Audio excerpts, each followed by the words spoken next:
Oil India লিমিটেডৰ অৰুণাচল প্ৰদেশৰ তৈল ক্ষেত্ৰত অঘটন। অৰুণাচল প্ৰদেশৰ চাংলাং জিলাৰ ইনাউত অৱস্থিত অইল ইণ্ডিয়া লিমিটেডৰ 135/4 নম্বৰ তৈল ক্ষেত্ৰত ব্যক্তিগত ঠিকা প্ৰতিষ্ঠানৰ শ্ৰমিকসকলৰ হাহাকাৰ পৰিস্থিতি। নিজৰ প্ৰাণ ৰক্ষা কৰি কৌশলেৰে অৰুণাচলৰ পৰা 35 গৰাকীৰ পলায়ন।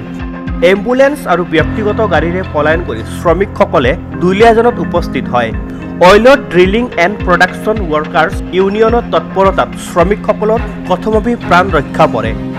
অইল কৰ্তৃপক্ষই ঠিকা শ্ৰমিকসকলৰ নিৰাপত্তাৰ দিশত চৰম গাফিলতি কৰাৰ অভিযোগ শ্ৰমিক ইউনিয়নৰ। অৰুণাচল প্ৰদেশৰ অইলৰ তৈল ক্ষেত্ৰত স্থানীয় দুই ফৈদৰ সংঘাতৰ ফলতেই এনে ঘটনা সংঘটিত হোৱা বুলি ভুক্তভোগী শ্ৰমিকসকলে জানিবলৈ দিয়ে। 4 নম্বৰ ৰিগৰ আজি কৰ্মচাৰীখিনি যি হাহাকাৰ অৱস্থা আপোনালোকে নিজে প্ৰত্যক্ষ কৰিছে, ইয়াৰ বাবে আমি দুখ পাইছো। দুখ পোৱাৰ লগতে oil dealing and production workers ইউনিয়নৰ তৰফৰ পৰা অইল ইণ্ডিয়া লিমিটেডক আমি গৰিহণা দিছো। আচলতে তেওঁলোকে কি কৰে, কণ্ট্ৰেক্টটো দিয়ে তেওঁলোকে আচলতে দায়িত্ব সামৰে। তাতে কণ্ট্ৰেক্টখনত যি এগ্ৰিমেণ্ট থাকে সেইখিনি ফ'ল' কৰিছে নাই কোম্পানীয়ে সেইখিনি তেওঁলোকে নাচায়।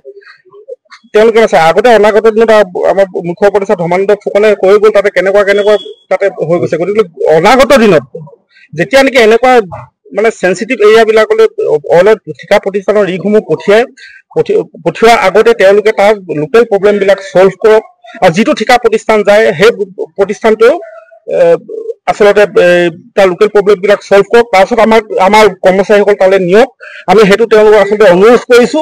আৰু ইয়াৰ লগতে আচলতে এই ঘটনাটোৱে যাতে শেষ হওক, এই ঘটনাটো অনাগত দিনত যদি এনেকুৱা ঘটনা ঘটিবলৈ হয়, oil dealing and production workers ইউনিয়নৰ তৰফৰ পৰা কিন্তু সৰ্বাত্মক অইল বন্ধৰ নিচিনা কাৰ্যসূচী গ্ৰহণ কৰিব, এইটো ধ্ৰুৱ সত্য।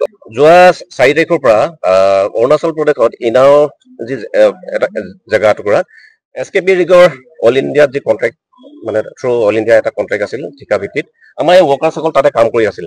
কিন্তু 4 তাৰিখৰ পৰা আমি বস্তুটো অলপ দেখা পাইছো যে তাত মানে দুটা পাৰ্টিৰ মাজত এটা সংঘাত এটা চলি আছে, যিহেতু নেকি তেখেতসকলে লাইজেনিং আৰু কেণ্টিন সেই বিভাগটো তেখেতসকলে চলাবৰ কাৰণে টানা আজোৰা কৰি আছে। কিন্তু সেই টানা আজোৰাত মানে ৱৰ্কাৰ্ছৰ আমাৰ বহুতখিনি সমস্যাৰ সন্মুখীন হ'বলগীয়া আছে। কিন্তু তেতিয়া মানে আমাক তেখেতসকলে ফোন কৰিলে, ফোন যোগে আমাক কথাখিনি জনালে। আমি অইল ডিলিং এণ্ড প্ৰডাকশ্যন ৱৰ্কাৰ্ছ ইউনিয়নক আমাক তেখেতসকলে জনালে যে আমি এনেকুৱা বস্তু আমাৰ এনেকুৱা কষ্ট হৈছে, তেখেতসকলক ভাত খাই থকা টেবুলৰ পৰা তেখেতসকলক বাহিৰ কৰি দিয়া হৈছে। তেখেতসকলে ৰাতিটো কটাই সেই তাৰ পৰা কেম্পৰ পৰা তেখেতসকলক বাহিৰ কৰি দিয়া হৈছে। তেখেতসকলক কৈছে যে আপোনালোকে ইয়াত নাথাকিব, আপোনালোকে ডিৰাক গেট পাৰ হৈ যাওক।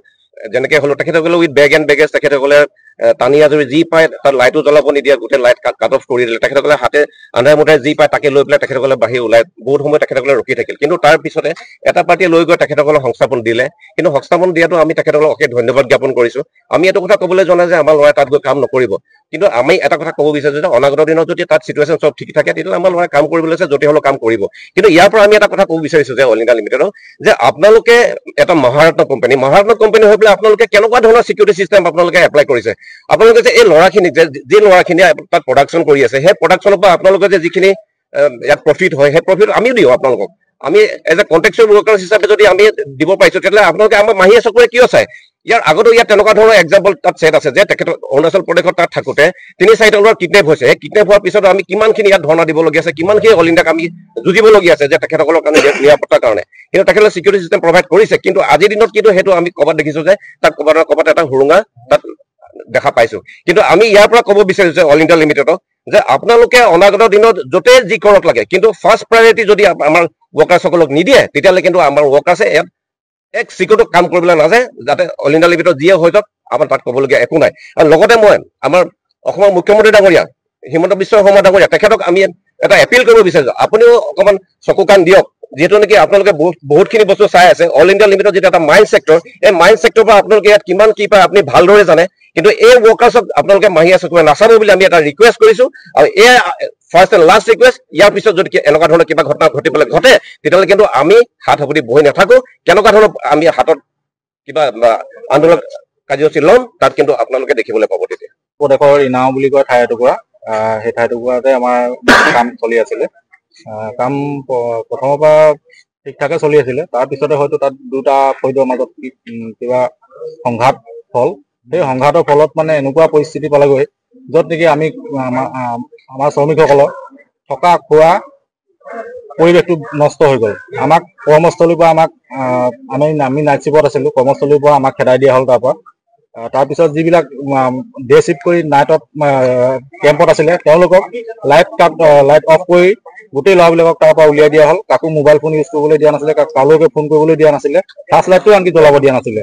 তাৰপিছত আন্ধাৰে মুন্ধাৰে যোনে যেনেকে নিজৰ যি বস্তু পালে নোপোৱাখিনি তেনেকে এৰি থৈ আহি তাৰ পৰা পলাই আহিলে। তাৰপিছত আমি ইনাও তিনিআলিতে গোটেই শ্ৰমিকখিনি লগ পালো। আমি ছাইডৰ পৰা আহিলো আৰু যিখিনি কেম্পৰ পৰা আহিলে সেইখিনিও সেই ইনাও তিনিআলিটোতে আমি লগ পালো। লগ পোৱাৰ পিছত আমাক এদল মানুহ আহি আমাক এটা ঘৰত আশ্ৰয় দিলে। তাৰপিছতে আমি অইল ডিলিং এণ্ড প্ৰডাকশ্যন ৱৰ্কাৰ্ছ ইউনিয়নৰ লগত যোগাযোগ কৰিলো। সেই যোগাযোগ মৰ্মে যোৱাকালি oil dealing and production workers ইউনিয়নৰ এটা সজাতি দল আমাৰ তাত উপস্থিত হ'লেগৈ। আমাৰ পৰিস্থিতি কেনেকুৱা বুজ ল'লে আৰু আমাৰ পৰিস্থিতি তাত এনেকুৱা অৱস্থা পালেগৈ, আমাৰ তাত এটুপি খোৱা পানীৰ কাৰণে আমি হাহাকাৰ কৰিব লগা হৈছিলে। তাত মানুহ আচলতে তেনেকুৱা এটা পৰিৱেশত মানুহ থাকিব নোৱাৰে, কোনেও থাকিব নোৱাৰে। আমি তেনেকুৱা সমস্যাৰ সন্মুখীন হৈছিলো আৰু সেইবিলাক সমস্যা ODPW তৰফৰ পৰা পৰ্যবেক্ষণ কৰি আহিলেগৈ আৰু আমাক আশ্বাস দিলে যে আমি ইয়াৰ পৰা আপোনালোকক যেনে তেনে হ'লেও আমি ইয়াৰ পৰা উলিয়াই নিম, চিন্তা কৰিবলৈ মানা কৰিলে। তাৰপিছতে আজি ODPW তৰফৰ পৰা বহু কৌশলগতভাৱে আচলতে আমাক উলিয়াই আনিবৰ কাৰণে সক্ষম হ'ল। তাৰ বাবে আমি অইল ডিলিং এণ্ড প্ৰডাকশ্যন ৱৰ্কাৰ্ছ ইউনিয়নৰ আমি বহুত ধন্যবাদ। অৰুণাচল প্ৰশাসনৰ ফালৰ পৰা কিবা সহায় পাইছিলো? অৰুণাচল প্ৰশাসনৰ ফালৰ পৰা তেনেকে আমি কোনো ধৰণৰ সহায় পোৱা নাই। এই ঘটনাটো মানে প্ৰশাসনে গম নাপায় নি? আপোনাৰ প্ৰশাসনে হয়তো গম পায় নে নাপায় আমি ক'ব নোৱাৰিম। আচলতে আমি যিহেতু শ্ৰমিক, আমি কাম কৰি থাকো। এই ক্ষেত্ৰত হয়তো আমাৰ মনে কয় প্ৰশাসনে চাগে গম নাপাবও পাৰে, তেনেকুৱা যেন অনুমান হয়। আপোনালোক কিমান দিন ধৰি তাতে আপোনালোকৰ চলি আছিলে? এইটো আমাৰ এপ্ৰিলত গৈছিলে, ডেটটো বা পাহৰিছো মই।